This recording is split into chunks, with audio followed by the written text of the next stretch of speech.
তাদের যে মুক্তিযোদ্ধাদের যে ইয়েটা দেওয়া হতো, যে রিজার্ভেশনটা রয়েছে, তাদের বর্তমানে দেখলে দেখা যাবে তারা সবাই খুবই মানে ওয়েল অফ।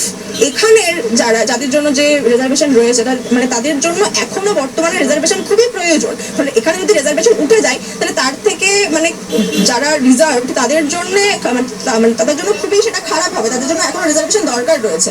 কিন্তু বাংলাদেশের যে দাবি সেটা অন্য একটা প্রেক্ষিতে, ফলে দুটোকে গুলিয়ে ফেললে খুবই দেখুন, আজকে আমরা যাদবপুর বিশ্ববিদ্যালয়ের ছাত্রছাত্রীরা বাংলাদেশে যে বিগত কয়েকদিন ধরে ছাত্রছাত্রীরা যে কোটা সংস্কারের দাবিতে যে আন্দোলনে নেমেছিল এবং তার বিনিময়ে তারা যে সরকারের পক্ষ থেকে যে সন্ত্রাস পেল, যে নির্মম হত্যালীলার শিকার হলো, সেটাকে ধিক্কার জানিয়ে আজকে আমরা সেই সংহতিতে আমরা এই মিছিল করছি।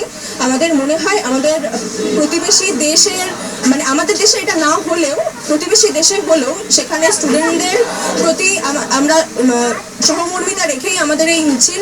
মমতা বন্দ্যোপাধ্যায় এবং নরেন্দ্র মোদী দুজনেই শেখ হাসিনার পাশে, তাহলে বাংলাদেশে যে এত ছাত্রছাত্রীদের রক্ত ঝরলো, তাহলে সেই রক্তের দাম কোথায়? সেই মমতা ব্যানার্জি অ্যান্ড যদি আমরা নরেন্দ্র মোদীকে দেখি, দুজনেই ফ্যাসিস্ট সরকারের এসে, তো আই ডোন্ট থিঙ্ক তাদের কাছ থেকে আমরা এর থেকে বেশি কিছু এক্সপেক্ট করতে পারবো। তো তার জন্য আমরা ছাত্ররা এই কারণেই পথে নেমেছি, শুধুমাত্র হাসিনার জন্য না। যখন নরেন্দ্র মোদী ও মমতা ব্যানার্জি কিছু করেছে তখনও যাদবপুর বারবার উঠে দাঁড়িয়েছে অ্যান্ড দাঁড়াবে, এখন এই মিছিলটা আমাদের ওদের সাথে।